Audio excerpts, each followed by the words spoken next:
Ang dating hanggang dibdib na baha sa Las Piñas ngayon ay mabilis nang humuhupa.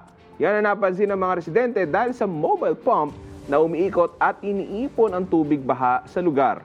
May report si Harley Balbuena. Vendor ng mami sa tabi ng Zapote River sa Las Piñas City, si Charlotte. Daing niya ang apektadong negosyo kapag malakas ang ulan dahil bumabaha. Pero hindi na problema ngayon para sa kanyang baha dahil nagagamit na ang high vacuum self-priming drainage trailer pump sa lungsod. Bukod sa ligtas, masigla na ang kanyang negosyo. Kahit papano, bawas-bawas na nakakapagtinda na kami ng maayos.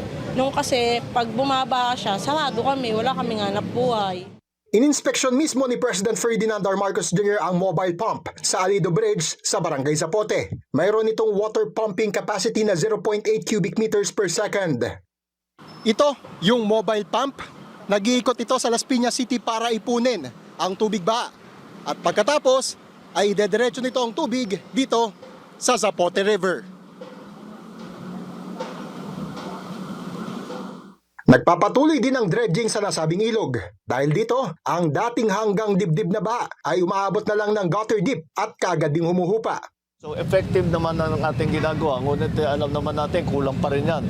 Patuloy ang ating gagawin nito dahil hindi pa tapos ang trabaho. Marami pa tayong gagawin. Mababaw na lang po yung naging ng baha. Hanggang tuhod na lang. Passable na siya madaanan, hindi na siya mababaha.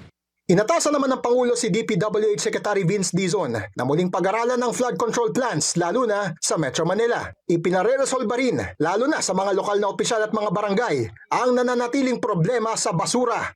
Lahat po tayo dito ay dapat kumilos. Hindi pwedeng nagkukuya-kuya-kuy lang tayo lagi. Bumisita rin ang Pangulo sa mga lumikas sa Verdant Covered Court Evacuation Center noong kasagsagan ng walang tigil na pagulan. Namahagi ang Pangulo ng regalo sa mga bata. Harley Balbuena, IBC News.